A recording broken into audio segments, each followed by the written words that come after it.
주 여호와께서 내게 이와 같이 보이셨느니라. 보라, 여름 과일 한 강주리이다. 2절, 그가 말씀하시되 아모스야, 내가 무엇을 보느냐? 내가 이르되 여름 과일 한 광주리이다 하매 여호와께서 내게 이르시되 내 백성 이스라엘이 끝이 이르렀은즉 내가 다시는 그를 용서치 아니하리니 그날의 궁전의 노래가 애곡으로 변할 것이며 곳곳에 시체가 많아서 사람이 잠잠히 그 시체를 내어버리리라. 주 여호와의 말씀입니다. 여러분, 그 환상의 내용을 봐서는 이렇게 험한 내용이 나올 내용은 아니죠. 그렇잖아요. 심판을 얘기하고 뭐 이렇게 상당히 불길한 내용을 나올 환상은 아니잖아요. 그렇죠. 여름 과일 한 바구니니까. 그러니까 이게 왜 이제 제가 이런 말씀 드렸는가 하면 성서가 이제 우리나라의 그 배경을 가지고 써진 게 아니고 이스라엘을 배경으로 쓴 거예요. 그러니까 우리가 만약에 이런 메시지를 받는다면 하나님께서 환상을 여름 과일 한강주를 안 보여주죠. 다른 걸 보여주죠. 이스라엘의 배경을 알으셔야 된다 그 말이에요. 이해가 되셨나요? 그 얘기하려고 그러는데, 그럼 이스라엘에서, 그러니까 쉽게 해서 여름 과일 한강주리가 요 말이 심판이라는 것을 아모스는 보자마자 알았다 몰랐다. 알았다고. 여러분들 어떻게 하고? 이거는 하나님의 풍성한 축복을 이해한단 말이에요. 근데 아모스는 이거를 하나님의 심판으로 이해하고 있다고 말이에요. 이 차이란 말이에요. 그게 왜 그러냐, 이걸 알려면, 그 이스라엘의 이제 그 배경을 좀 알아야 되는데, 절기를 좀 알으셔야 돼요, 절기를. 우선. 이스라엘 이스라엘의 이제 그 삶의 자리를 알아야 되는데, 7대 절기가 있죠. 이스라엘의 그 달로 1월 14일이 이 날이 무슨 날인지 아시나요, 혹시? 이게 6월절이고, 6월절. 6월절이고, 1월 15일이 무교절인데, 이게 21일까지 일주일간이에요. 그 다음에 1월 16일 날, 날짜 계속 나오죠? 14, 15, 16. 이거는 초실절이라고 그래요, 이걸 뭐. 초실절. 다음에 이제 그 모시오경 들어가면 이제 구체적으로 나갈 건데, 우선은 기본적인 거 알아두셔야 될 것 같아요. 그래서 한 거고.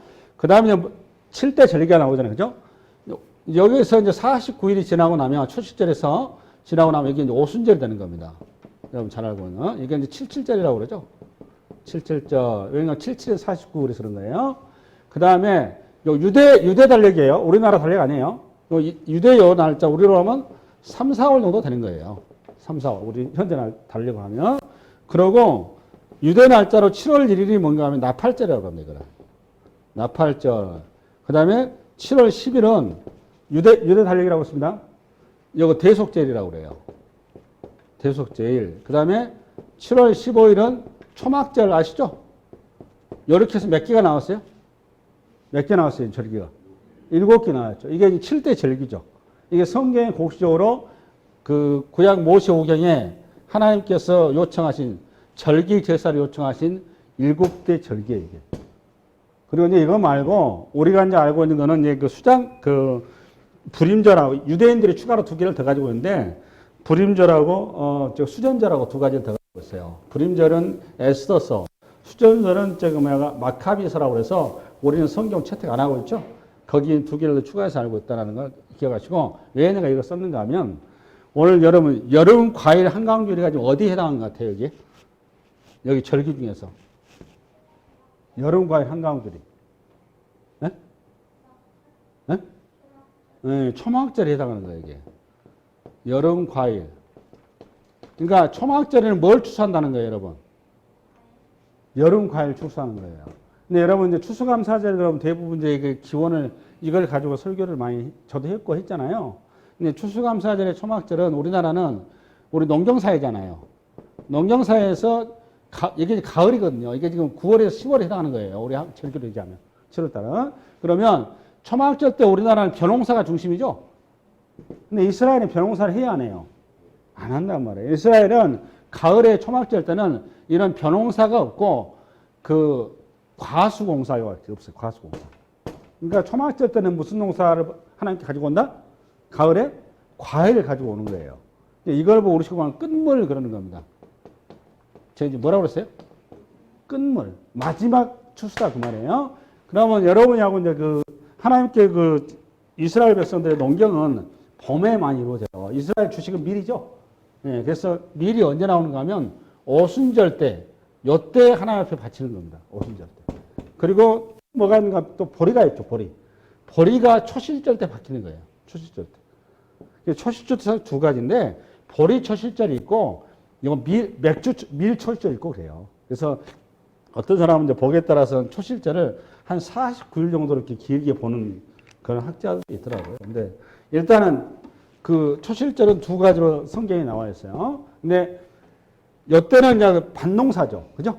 그러니까 보리, 밀, 그 다음에 뭐다?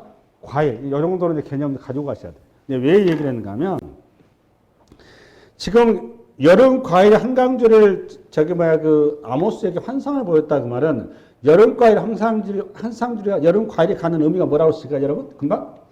끝물이라고 끝물. 끝이니까 종말을 얘기한다 그 말이에요. 종말. 그래서 심판으로 바로 알아들었다 그 말이에요. 그러니까 뭐가 끝이라 그런 얘기예요. 좀 쉽게 해서. 이스라엘의 죄악이 극에 달했다 그 말이에요. 차라리 그냥 이게 초실절 보리를 봤다 할지 아니면 그 오순절에 밀을 봤더라면 아직 기회가 있었겠죠. 초막절까지. 그런데 초막절의 끝자리에 이미 가버렸다 그 말이에요. 이제는 남은 게 뭐밖에 없다. 심판밖에 남은 게 없다라는 것을 이 환상을 통해서 지금 이해를 시키고 있는 겁니다. 그럼 1절 이해가 되셨죠? 1절. 그러고 나서 2절 다시 읽습니다. 2절 시작. 그가 말씀하시되 아모스야 내가 무엇을 보냐 내가 이르되 여름과일 한강줄이니라 하매 여호와께서 내게 이르시되 내 백성 이스라엘의 끝이 이르렀은즉 내가 다시는 그를 용서치 아니하리라. 저기 되셨죠? 네. 그 다음에 3절 시작. 그날에 궁전의 노래가 애곡으로 변할 것이며 곳곳에 시체가 많아서 사람이 잠잠히 그 시체를 내버리라. 주 여호와의 말씀이라. 이렇게 이런 거 보는데 여호와의 날 그러는 거예요. 이런 거 보고 3절 같은 경우를 그 계시록에 여러분들이 정말의 심판의 여러 가지 이름이 나오죠. 마저 끝날에 나오는 거. 여호와의 날이 오늘 요 표현이 여호와의 날 표현이에요. 여호와의 날 표현. 여호와의 날은 누가 임하는 날? 메시아가 임하는 날. 메시아가 임하면 두 가지는 나타난다고 했죠. 구원과 심판으로 나온다고 했습니다. 이스라엘의 구원이고 이방인의 심판이라 이렇게 얘기를 했다 그 말이에요. 그래서 요 날을 이스라엘 백성들이 기다리고 있는 거죠, 사실은. 근데 이 날이 여호와의 날이 이렇게 기다리고 있는 건 오늘 빛인 거고 심판으로 기다리는 건 어둠인데 오늘 5장에 가보면 이스라엘 백성들에게 주님께서 그날은 빛이 아니고 어둠이라고 명확히 말씀하세요. 이스라엘 백성들한테는 뭐다? 어둠이다, 어둠. 그러고 나서 4절로 가면 4절 시작. 가난한 자를 삼키며 땅에 힘없는 자를 망하게 하려는 자들아 이 말을 들으라. 그러니까 왜 여름과의 한강주를 보여주시면서 이스라엘에게 마지막 심판을 그들이 받을 수밖에 없는 이유가 4절부터 나오는 거예요. 4절부터. 그러니까 왜 이스라엘 백성들이 심판을 받는지 가난한 자를 삼키며 땅에 힘없는 자를 망하게 하려는 자들아 이 말들. 그러니까 이것이 이렇게 4절이 쉽게 해서 답이에요. 답. 왜 심판을 받는지. 심판을 받는 이유가 뭐라고 여러분? 가난한 자를 삼키고 땅에 힘없는 자를 망하게 하고. 여러분 요것 때문에 심판받을 이유가 또 뭐 있어요? 그럼 왜 이것이 문제가 되는지를 알려면 율법서를 알아야 되는 거거든요. 그렇죠? 율법이 어떻게 지금 이스라엘 백성들에게 명령되어지고 하나님께서 말씀하시는지를 율법서 이해가 돼 있어야 이 말의 의미를 알게 되겠죠. 그렇죠? 그냥 그러고 나서 이제 요거 좀 또 풀어준 게 5절부터입니다. 5절 시작. 너희가 이르기를 월삭이 언제 지나서 우리가 곡식을 팔며 안식일이 언제 지나서 우리가 밀을 내게 할고 에바를 작게 하고 세계를 크게 하여 적을 쏘며 5절 우선 좀 풀어드릴게요. 5절부터 7절, 6절까지인가 되는 것 같은데 우선은 그 월삭이 뭐죠, 여러분? 월삭은 안식이라고 같은 개념인데 안식일은 며칠 단위죠? 7일 단위죠? 월삭은 한 달 단위예요. 매 첫 월의 첫날을 월삭이라고 합니다. 매 첫날. 그 다음에 안식일은 7일 단위로 첫날을 얘기하는 거죠. 그게 똑같은 개념으로 이해하시면 될 것 같아요. 할렐루야?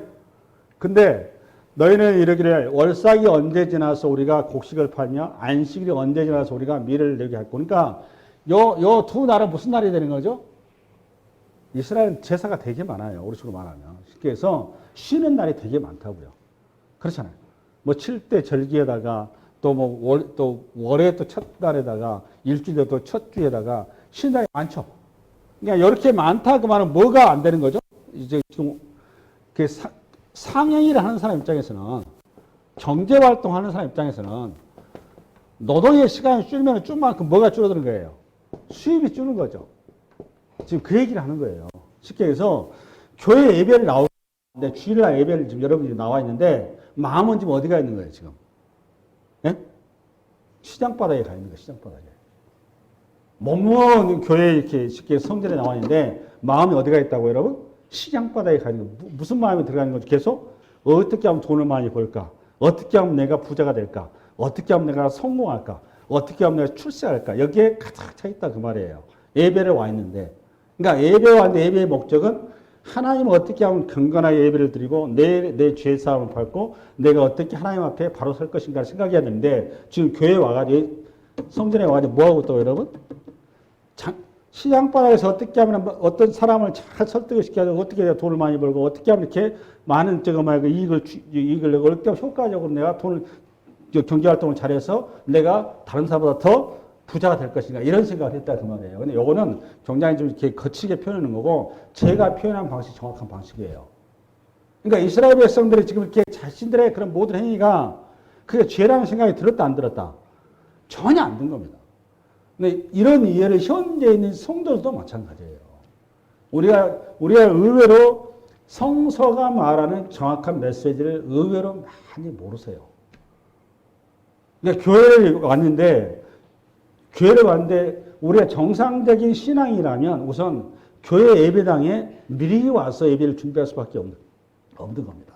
여러분들 교회 예배를 우리가 신앙의 거룩한 자리에 서 있다고 말은 주일 전날부터 여러분 태도가 달라질 수밖에 없어요. 그건 당연한 겁니다. 우리 예전에 우리 믿음의 선조들이 주일 교회 가기 위해서 성금도 미리서 준비하고 옷도 단정히 하고 이렇게 여러 가지 몸가짐도 이렇게 하잖아요. 생각이 어디가 있다는 것이 쉽게 해서 생각이 주의 재단에 가 있다 그 말이에요. 이건 아주 우리 신앙의 선배들의 바른 신앙의 태도였습니다. 형식을 떠나서 형식도 중요해요. 근데 그게 지금 다 사실 지금 현재 무너져 있죠. 왜, 뭐 때문에 무너져 있는 거죠? 우리의 삶이 복잡해지고 소득이 높아가면서 우리가 경쟁사회에 살다 보니까 우리 스스로도 거기에서 좀 더 나은 자리, 좀 더 높은 자리, 좀 더 많은 연봉, 좀 더 많은 성취를 위해서 우리가 끊임없이 거기에 매몰되게 가고 있는 거예요. 그러다 보니까 신앙의 어떤 거룩한 자리, 하나님께 우리가 목적하시고 말씀하시던 의와 진리의 거룩한 자리에 우리가 제대로 대응하지 못하고 있는 겁니다. 이스라엘 백성들이 그렇게 그 얘기한 거예요. 지금 표현을 이렇게 해놔서 그렇지 이 사람들이 지금 우리가 생각한 것처럼 저렇게 막 가는 인생을 사는 게 아니에요. 우리처럼 똑같은 경제활동을 하고 있는 거예요. 그러니까 이 시간에 여러분들이 생각이 하나님의 거룩 앞에 와 있지 않고 어제부터 하나님 앞에 준비되지 않은 여러분의 마음이 아니고 어떻게 하면 돈을 잘 벌 것인가, 어떻게 하면 내가 지금 저 사람을 이겨서 내가 성공할 것인가, 어떻게 하면 내가 지금 출세해서 이런 생각을 여러분이 지배하고 있었다면 여러분 지금 똑같은 이스라엘 사람 똑같은 거예요. 쉽게 해서 그 얘기하는 겁니다. 할렐루야? 그러니까 무엇을 먹을까, 무엇을 마실까로 우리가 우리의 마음을 빼앗겨 버리면 우리는 지금 현재 우리 구약의 선지서 얘기하고는 이스라엘 백성들의 자리하고 똑같은 거예요. 그러니까 이게 교회에 나왔는데 어떻게 하면 시간을 전략을 해서 어떻게 하면 돈을 좀 많이 벌어서 내가 저금통에 늘릴 것인가, 여기에 모든 신경이 가 있다 그 말이에요. 그 얘기를 한 겁니다. 지나서 우리가 미를 내게 하여 에바를 자기 세계를 크게 하여 거짓 쪽으로 표현도 언제 이렇게 이렇게 거짓 쪽으로 표현해놨지만 저 사람들이 저 행위를 하면서 저게 거짓 쪽으로라고 생각을 하지 않죠. 우선은 이제 단위 좀 얘기해 드릴게요. 에바하고 또 뭐가 나왔어요? 세겔이 나왔죠. 에바는 부피를 단위로 한 겁니다. 그러니까 그 예전에는 이렇게 지금처럼 이렇게 뭐 전자적으로 바로 이렇게 해서 이런 게 아니잖아요. 이거 대 있죠, 대. 그 정말 곡식을 담는 대 있잖아요. 쌀. 요거 대. 그러니까 요 부피를 결정한 쌀 같은 거, 보리 같은 거, 밀 같은 거 이런 거죠. 콩 같은 거. 그다음에 세겔은 무게를 단위로 한 거예요. 무게를 단위로 한 거는 주로 동물이죠. 동물들. 고기를 할지 뭐 이런 게 더. 그러니까 요거는 킬로그램이 단위가 되는 거고, 여러분 부피 크기로 단위가 되는 거고. 그 얘기를 하는 건데, 여러분들 요때 당시 요거 할 때 이와 같은 부피를 다는 대를 속여서 속였다. 뭐 예를 들어서 뭐 크기를 부피 밑바닥 어떻게 적당히 뭘 넣어서 한다 할지, 또는 그냥 무게를 할 때는 저울추를 어떻게 한다 할지 해서 최대한대로 이익을 극대화시켰다 그 말이에요. 누구에게? 본인 이익을. 그러니까 요 얘기는 좋은 말로 표현하면 어떻게 하면 효율적이고 어떻게 하면 능률적으로 자신의 경제활동을 잘 만들어서 자신의 이익을 극대화하는 방향으로 요게 오히려 표현이 더 맞는 표현이에요. 그래서 우리가 경제활동에서 중요한 거는 경제정의라는 게 있는 겁니다. 경제정의. 그래서 이 경제정의를 실현하라고 사실은 모세 오경이 나와요. 경제정의가 나오는데 그 경제정의를 이스라엘 백성들이 이 정의를 포기를 했죠. 뭐 때문에 포기했는가 하면 누차 얘기합니다만 바알 경제를 받아들인 거예요. 바알 경제 시스템. 바알 경제 시스템은 무슨 경제라고 그랬죠? 적자 생존 약육강식이란 말이에요. 그래서 요거는 부익부 빈익빈으로 고착화 될 수밖에 없는 구조예요. 지금 자본주의 구조예요. 여러분 살고 있는 자본주의 구조.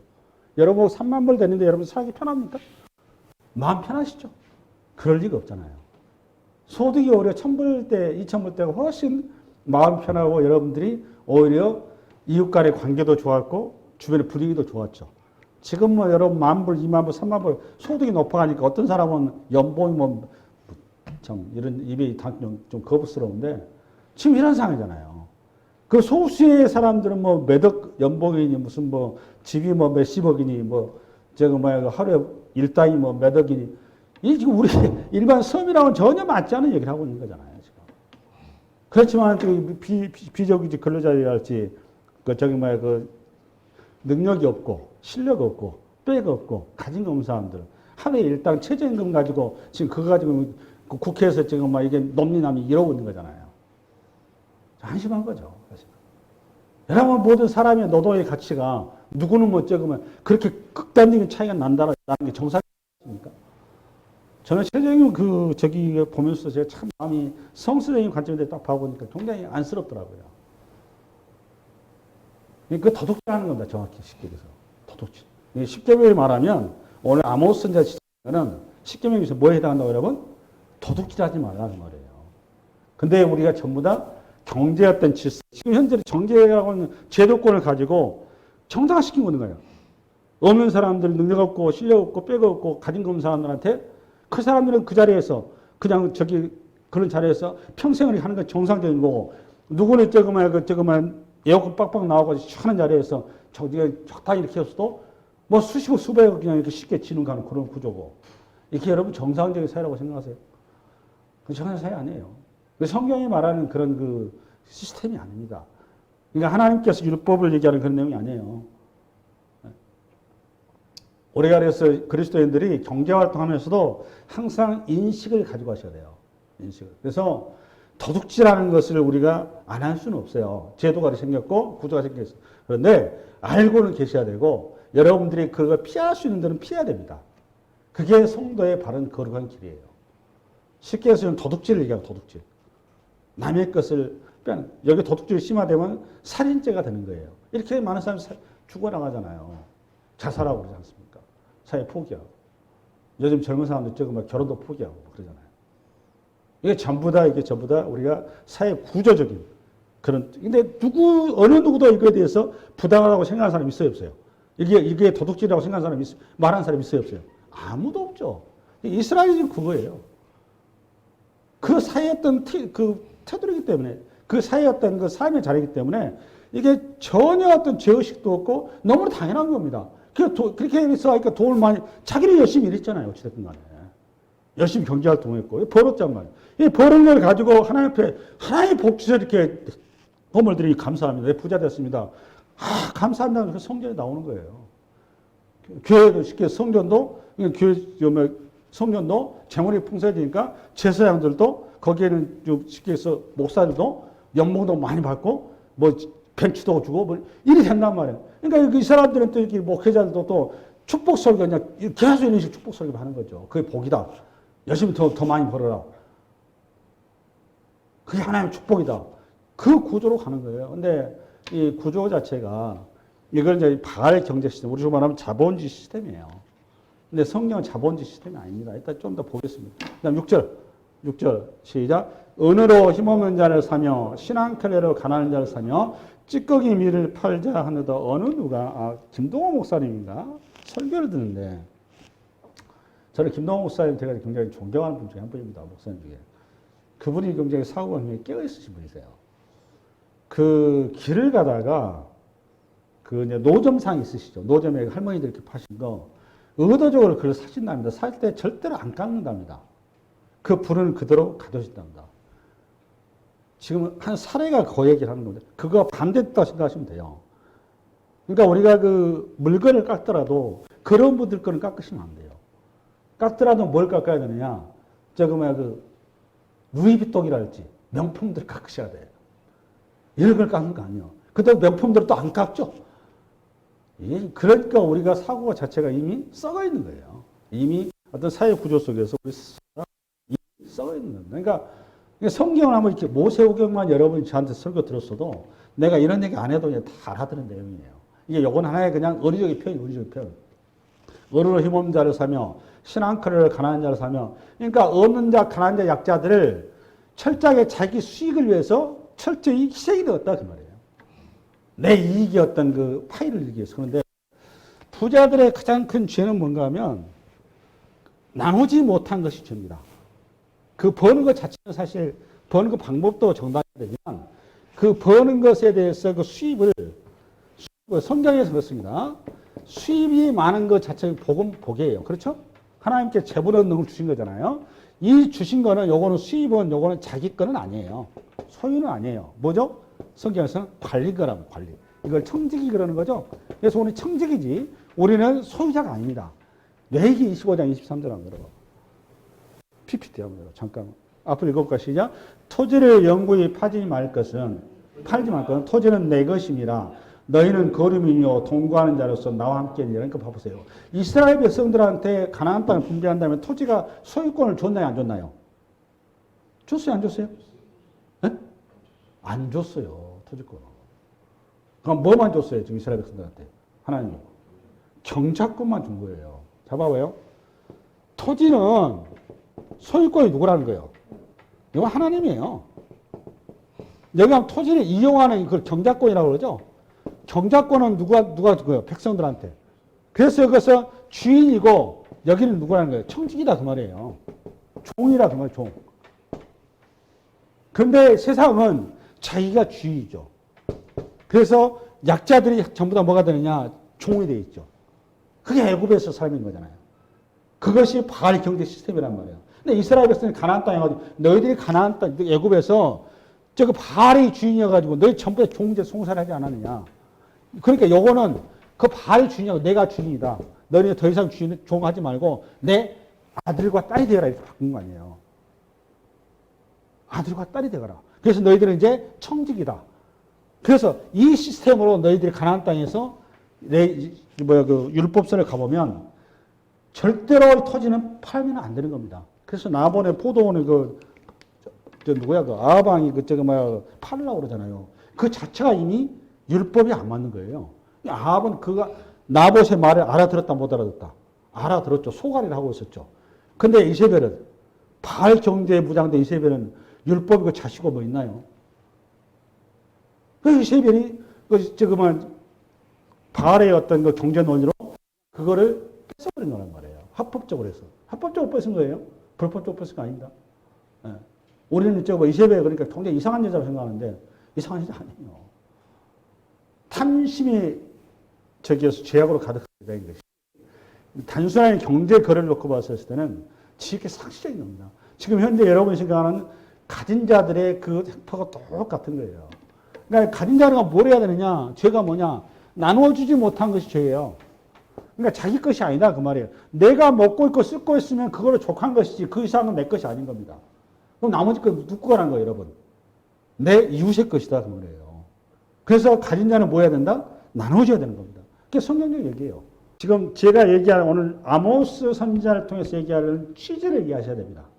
오늘 본문의 왜 아모스가 지금 주님의 음성을 듣고 얘기하고 있는 취지를. 이스라엘 백성들이 뭐가 문제인지 그 얘기하려고 하는 거예요. 할렐루야. 다시 아모스로 넘어갑니다. 여호와께서 야곱의 영광을 두고 맹세하시되 내가 그들의 모든 행위를 절대로 잊지 아니하리라 하셨나. 여러분 야곱의 영광이 뭐예요? 야곱의 영광. 여호와께서 야곱의 영광을 두고 맹세하셨답니다. 뭘 맹세하신 거죠? 심판을 맹세하신 거죠. 근데 그게 야곱의 영광이에요. 야곱의 영광이다 그 말은 야곱이 뭘로 받겠죠? 이스라엘로 받겠죠. 이렇게 하나님께 약속을 절대로 말씀하신 것을 시건치 않은 분이다 그 말이에요. 당신은 반드시 당신 이름 때문에 말씀하신 것에서는 반드시 이루신다 그 말이에요. 그렇게 한 거예요. 이 심판은 그러니까 반드시 이루어진다 안 이루어진다? 이루어진다 그 말이에요. 9절 8절 시작. 이로 말미암아 땅이 떨지 않겠으며 그 가운데 모든 주민이 애통하지 않겠느냐. 온 땅이 강에 넘침같이 솟아오르며 애국강같이 뛰놀라다가 지금 8절부터 쓴 뒤에 내용은 4가지 재앙을 구체적으로 써놓은 거예요. 8절은 뭔가 하면 저거는 이제 그 지진을 얘기하고 지진을 이렇게 펴는 거예요. 지진을 얘기한 겁니다. 그러니까 봐보세요. 지진이라고 이해 가지고 봐볼래요. 시작. 이로 말미암아 땅이 떨지 않겠으며 그 가운데 모든 주민이 애통하지 않겠느냐. 온 땅이 강에 넘침같이 솟아오르며 애국강같이 뛰놀다 낮아지라. 이해 가시죠? 지진이라는 말을 보고 오니까 들어오시죠? 네, 지진 재앙을 얘기한 겁니다. 그 다음 9절 시작. 주 여호와의 말씀이라. 그날에 내가 해를 대낮에 지게 하며 백주의 땅을 캄캄 흑암 재앙을 얘기한 겁니다. 흑암 재앙. 자연재해를 얘기한 거예요. 흑암 재앙. 그 다음 10절 시작. 너희 절기를 애통으로 너희 모든 노래를 애곡으로 변하게 하며 모든 사람에게 굵은 벼로 허리를 돌게 하며 모든 머리를 대머리가 되게 하며 독자의 죽음으로 말미암아 애통하들 하게 하며 결국은 곤고한 날이 된다. 이거든요. 앞에 전체 결국 결론이 견고한 날이에요. 이건 뭔가면 아수르의 침공을 얘기한 겁니다. 침략으로 인해서 나라가 망한다 그 말이에요. 너희 터전이 전부 다 그냥 그 쑥대밭이 된다 그런 얘기 한 겁니다. 그걸 이제 세 번째 아수르의 침공으로 외부의 침공으로 나라가 망한다라는 걸 이렇게 한 거고. 그다음에 11절 시작. 주 여호와의 말씀이라. 보라 날이 이를지라 내가 기근을 땅에 보내리니 양식 없어 주림이 아니며 물이 없어 가람이 아니요 여호와의 말씀을 듣지 못한 기가라. 이게 11절이 사실 압권입니다. 앞에 그 9, 8, 9, 10절은 세 가지 재앙은 물리적인 재앙이죠. 근데 11절의 재앙은 형태적으로는 기근이에요. 기근인데 이 기근은 물론 아수르 침공이나 자연재해로 기근을 발생한 거지만 기근 중에 최고의 기근이 뭔가 하면 말씀의 기근인 거예요. 이게 포인트인 거예요. 오늘 본문이 하고자 하는 얘기가 이 얘기 하려고 한 거예요. 말씀의 기근. 그 말씀의 기근에 대해서 구체적으로 이제 얘기하는 게 그 다음 절부터 나오는 게 그 내용 12절하고 12절 시작. 사람이 바다에서 저 바다까지 북쪽에서 동쪽까지 비틀거며 여호와의 말씀을 구하여도 달려다니죠. 어찌면 이게 이 바다에서 저 바다에 은유죠. 앞으로 가보세요. 앞으로. 이 말씀의 기근이라고 제가 얘기했어요. 이 말씀이 그러니까 이런 거예요. 잘나고 자기가 잘 될 때는 하나님의 말씀이 안 들리는데 자기가 이제 위험에 처하고 고난에 처하고 어려움을 당하면 제일 먼저 자기가 믿는 하나님이 떠오를 거 아니에요. 떠오르면 정작 그 떠오르는 하나님 앞에 이제 정말 필요한 게 뭐죠? 하나님의 음성을 듣고 싶은 거잖아요. 근데 이 음성이 그때는 또 안 들려. 이제 그 얘기를 하는데 어떻게 안 들리냐? 우리 한번 12절에 바다에서 이 바다에서 저 바다까지 그 하나님 말씀 찾는다 그 말이에요. 은유죠. 이 바다에서 저 바다에 뭐가 말이 많죠? 물이 많죠. 물은 많은데 이게 먹을 물이 있어요, 없어요? 없어요. 그것처럼 말씀이 못 받는다 그 말이고, 그 다음에 북쪽에서 동쪽까지 비틀거리며 여호와의 말씀 구한다 그 말은 북쪽에서 가면 동쪽으로 가야 돼요, 남쪽으로 가야 돼요? 남쪽으로 가야죠. 그럼 북쪽에서 동쪽으로 갔다 이 말은 방향을 잃어버렸다 그 말이에요. 방향을 잃어버렸다. 말씀을 붙들 수 있는, 말씀을 내가 잡을 수 있는 그 길을 잃어버렸다 그 말이에요. 그렇게 쓴 거예요. 12절. 그 다음에 13절. 시작. 그날의 아름다운 처녀와 젊은 남자가 다 가라며 쓰러지라. 이 말은 우리 힘으로도 누구로도 안 되더라 그 말입니다. 하나님 말씀이 안 되더라 그 말이에요. 근데 이 표현이 가장 잘 나온 게 이제 어딘가 하면 3회상 28장 애화를 좀 들어볼까? 28장. 한번 읽어봅시다. 시작. 사울이 블레셋 사람들의 군대를 보고 두려워서 그의 마음이 크게 떨린. 여러분 사울 왕이 28장 좀 가면 우리 주님으로부터 폐위가 돼요. 영적으로는 폐위가 돼서 사실상 바지왕이죠. 여러분, 사울이 마지막으로 주님의 음성을 들은 자리가 어디였었습니까, 여러분? 사울이 마지막으로 우리 주님의 음성을 들었던 자리. 그 이후로 우리 주님께서 직접 사울에게 말씀하신 적이 있다 없다? 한 번도 없었습니다. 근데 사울에게 인생에서 가장 고통스러운 자리는 어떤 자리냐? 항상 이스라엘의 아킬레스건 가시는 블레셋이에요. 제가 얘기했죠. 블레셋은 우리 한국과 중국의 싸움이라고. 이게 벌써 이렇게 무기가 틀려, 무기가. 이스라엘은 청동기문하고 블레셋은 철기문하란 말이에요. 우리는 그 자전거 가지고 싸우는데 저쪽 상대편은 탱크 가지고 오니까 6.25 전쟁하고 똑같은 거예요. 그러니까 블레셋이 왔다 그러면 이거 죽었다 그 말이에요. 그러니까 이거는 내 힘으로는 안 되고 오직 은혜로만이 가능한 싸움이라는 걸 본인이 더 잘 알아. 그러니까 블레셋만 들어오면 그냥 그때부터 그냥 벌벌 떠는 거예요. 그때 여러분 블레셋을 그 다윗이 하나님의 은혜로 이기잖아요. 그렇죠? 근데 사울에게 교만해져 가니까 하나님께서 사울에게 뭘 요구했었어요? 예? 마지막 테스트한 게 뭐였어요? 아말렉을 진벌하라. 그렇죠? 아말렉을 진벌했는데 여기 진벌해도 헤렘. 이거 헤렘이라고 합니다. 헤렘. 그러니까 진멸.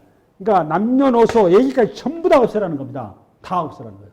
근데 여기 명령에 사울왕이 걸려들어 버렸죠. 뭐가 없었어요? 탐심 때문에. 그렇죠? 탐심 때문에. 이때 우리 주님께서 찾아가셨죠. 사울을. 찾아갔지 안 찾아갔어요? 주님이 찾아갔잖아요. 누구를 통해서? 사무엘 선지자를 통해서 찾아간 거예요. 사무엘 선지자 입을 통해서 정확하게 얘기하셨어요. 그때 뭘 줬느냐? 기회를 준 겁니다. 기회를. 사울한테 기회를 준 겁니다. 선지자를 보냈다 그 말은 기회를 준 거예요. 근데 사울이 여기에서 그 기회를 걷어차버렸죠. 거기서 우리 주님께서 더 이상 사울을 상대를 안 합니다. 사울이 떠난 다음에 사무엘이 떠난 다음에 사무엘 바지가랑이라고 붙잡고 그렇게 몸부림치잖아요. 근데 그때 우리 주님께서 외면해버리잖아요. 그때 여러분 사울이 사무엘 선지자를 얼마나 많이 찾아간지 아세요? 당연히 찾아가. 하는 일이 꼬이고 힘든데 자기 능력까지 불려서 상대가 안 되는데 하다 주님을 찾으니까 주님이 답변을 안 하신 거예요. 지금 고역이 한 거예요. 오늘 사무엘상 28장에 보면 사울이 블레셋 사람들의 군대를 보고 두려워서 그의 마음이 크게 떨린지라. 6절. 사울이 여호와께 묻자오되 여호와께서 꿈으로도 우림으로도 선지자로도 그에게 대답하지 아니하시면 이게 기가 막히죠. 우리 주님께서 대답했어요, 안 했어요? 꿈으로도 안 되고 우림으로도, 그러니까 쉽게 해서 우림과 두림 있잖아요. 제사장에. 그 다음에 선지자로도 안 되고. 그러니까 그 말씀이 다 막혀버린 거예요. 다 막혀. 그러니까 사울이 이게 안 되니까 어디로 갔죠? 전국적으로? 누구 찾아갔어요? 무당 찾아가잖아요. 무당. 그 인생이 이렇게 돼버리잖아요. 하나님의 그 말씀에 때가 있는 겁니다. 항상. 하나님께 우리에게 주시는 마지막 기회가 있을 때 그 기회를 잡아야 돼. 기회 놓치면 가는 거예요. 무서운 겁니다. 이게 지금. 근데 똑같은 케이스가 뭐냐. 노아 시대도 마찬가지예요. 노아 시대도. 노아 시대하고 6장 열어봐봐. 시작. 사람이 땅 위에 번성하기 시작할 때 그들에게 딸들이 나니 하나님의 아들들이 사람의 딸들의 아름다움을 보고 자기들이 좋아하는 모든 여자로 아내로 삼는지라. 여호와께서 이르시되 나의 영이 영원히 사람과 함께하지 아니하니 이는 그들이 육신이 됨이라. 그러나 그들의 날이 120년이 되리라 하시니라. 4절. 당시에는 땅에 네피림이 있었고 그 후에도 하나님의 아들들이 사람의 딸들에게 들어와 자식을 낳았으니 그들은 용사라. 고대 명성이 있는 사람. 우리 식으로 말하면 부강했다 그 말이에요. 여러분 소득이 높아져가지고 나라가 굉장히 경제적으로 왕성했다 그 말입니다. 5절. 여호와께서 사람의 죄악이 세상에 가득함과 그의 마음으로 생각하는 모든 계획이 항상 악할 뿐임을 보시고 6절 시작. 땅에 사람 지으심으로 한탄하사 마음에 근심하시고 이때만 해도 주님께서 말씀을 보냈다 안 보냈다? 보낸 거예요. 말씀 보낸 겁니다. 저 말을 그렇게 표현한 거예요. 하나님께서 계속 경고를 하셨다 안 하셨다? 했다 그 말이에요. 그시면다고 말. 7절. 이르시되 내가 창조한 사람을 내가 지면에서 쓸어버리되 사람으로부터 가축과 기는 것과 공중의 새까지 그리하려니 이는 내가 그것들을 지으셨으면 한탄이라. 이렇게 주님께서 당신의 마음을 선지자를 통해서 종들을 보냈다고 하면 누구를 통해서 이때는 보낸 거죠 여러분? 노아를 통해서. 그럼 8절. 그러나 노아는 여호와께 은혜를 입었더라. 이게 앞god인 겁니다. 이 영적으로 읽으셔야 돼요. 노아가 뭘 입었다고 여러분? 그렇습니다. 은혜를 입었다 그 말이 무슨 말이에요? 예? 예? 은혜를 입었다고 무슨 말이에요? 예? 하나님의 음성을 들었다 그 말이에요. 아주 중요한 거예요. 이게 여러분 신약으로 마태복음 여러분 마태복음 24장인가? 24장. 시작. 홍수 전에 노아가 방주에 들어가던 날까지 사람들이 먹고 마시고 장가두고 시집가고 있으면서 홍수가 나서 그들을 다 멸하기까지 깨닫지 못하였으니 인자의 마음도 이와 같으리라. 기가 막히죠. 종말에 관한 예표죠. 그러면 깨닫지 못하리라 이 말은 저 말 속에는 우리 주님께서 말씀을 줬다 안 줬다? 에? 말씀 줬다 안 줬다? 줬죠. 여러분 이 시대가 지금 말세죠. 말세예요. 이 시대에 여러분 하나님께서 끊임없이 말씀 주세요 안 주세요? 주세요. 지금 오늘도 말씀을 주고 계시잖아요. 김영기가 얘기한 건 아니란 말이에요. 하나님의 성령께서 제 입을 통해서 여러분에게 성서의 말씀을 지금 가르쳐주고 있는 거예요. 그래서 성경의 내용은 뭔가면 이런 얘기예요.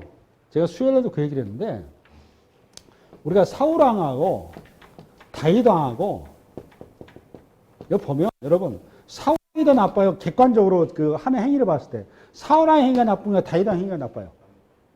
사울왕 해봐야 그 전리품 좀 챙기려고 좀 거짓말 한 것밖에 없어요. 사울왕이 뭐 사기쳤나요? 남들? 다윗은 살인하고 간음하고 이상한 짓거리 다 한 사람 다 있어요. 누가 봐도 다윗이 말이 안 되는 인간인데 중요한 거는 이 두 사람의 차이가 뭐였어요? 차이가 어디서 딱 차이 나요? 하나님의 조언을 통해서 들으신 하나님의 말씀을 수납한 자와 수납하지 못한 자의 차이인 거예요. 이게. 쉽게 이걸 보고 이제 신학적 용어로 은혜를 입은 자 그 말이고 다윗은 뭘 입은 자? 은혜를 입은 자. 사울은 은혜를 저버린 자. 쉽게 해서 성경 오늘 여기 노아도 마찬가지예요. 노아는 뭘 입은 자? 은혜를 입은 자 그 말이에요. 노아의 다른 사람들은 은혜가 떠나간 자. 이게 성경 계속 그 얘기하는 겁니다. 여러분 에서와 야곱도 똑같아요. 에서는 뭐고? 하나님의 은혜가 떠나간 자의 자리가 무엇이고 야곱은 하나님의 은혜를 입은 자의 자리가 무엇인지를 설명하려고 하는 거예요. 이게 그 얘기하려고 하는 겁니다. 오늘 여기도 마찬가지예요. 똑같은 원리입니다. 뭐 사울왕이 나쁘고 다윗왕이 좋고 무슨 다윗하고 그 몸이 그렇게 다윗하고 우리 다윗왕 같이 되자 이런 헛소리 하려고 하는 성경 그렇게 한 게 아니에요. 하나님의 은혜와 복의 길이 뭐고 어떤 것이고 하나님의 은혜가 없는 자의 길이 무엇인지를 이 금면 대비를 통해서 계속 창세기부터 쭉 얘기를 하고 있는 거예요. 신약으로 넘어와서 예수 그리스도의 은혜 안에 우리가 선자가 어떤 복이 되고 그 은혜를 저버린 자가 어떤 저주 가운데 있는지를 성경이 명확하게 얘기를 하고 있는 거예요. 이 시대도 마찬가지로 그 얘기하고 있는 겁니다. 할렐루야. 그러면 하나님의 은혜를 잊기 위해서는 신약 시대로 말하면 어떻게 가야 되느냐? 성령을 받아야 되는 겁니다. 그래서 선지서에서 이 다윗처럼 오늘 노아처럼 아브라함처럼 그 야곱처럼 하나님의 은혜가 임한 자인데 공통점이 뭐였느냐? 하나님의 영이 임한 자들이란 말이에요. 이 패역한 세대 죄악 가운데 있는 인생들에게 하나님의 영이 임해서 하나님께서 그들을 살리시겠다는 거예요. 그게 선지서의 약속이 그래서 꼭지는 어디냐? 에스겔서 34장하고 에레미야서 31장이 되는 겁니다. 다 골로 모아지는 거예요. 그게 뭐죠 여러분? 새 영, 성령에 대한 약속이고 새 언약을 약속하는 거예요. 시내살의 율법의 언약해 가지고는 너희들이 전부 다 죄밖에 지는 게 없고 헤어날 길이 없고 이제 너희들에게 궁극적으로 새 영이 와서 너희들 속을 완전 근본적으로 뜯어고치지 않고서는 너희들이 바뀔 수가 없다 그 말이에요. 우리는 우리 스스로 우리를 고쳐서 쓰여질 존재가 아니더라 그 말이에요. 그걸 누구를 통해서 봤다고 여러분? 이스라엘이라고 하는 당신의 택한 백성들의 자리를 통해서 확인시켜 주는 거란 말이에요. 그게 선지서의 역할이에요. 그것이 선지서의 역할. 지금 그 얘기하려고 하는 거예요. 할렐루야? 네. 아멘. 여러분에서 우리가 이 성도로 부름받았다는 거, 성령의 음성을 들을 수 있다는 거, 내가 십자가 예수가 나의 그리스도 고백되어지고 있다는 이 어마어마한 이 사건이 놀라지 않고 여기에 대해서 여러분들이 감동이 없다면 여러분 스스로 신앙을 꼼꼼히 점검하셔야 됩니다. 할렐루야. 네. 이 한주가 여러분 예수 그리스도의 십자가 앞에 우리가 묵묵히 서는 은혜가 있기 바랍니다. 네. 수고하셨어요.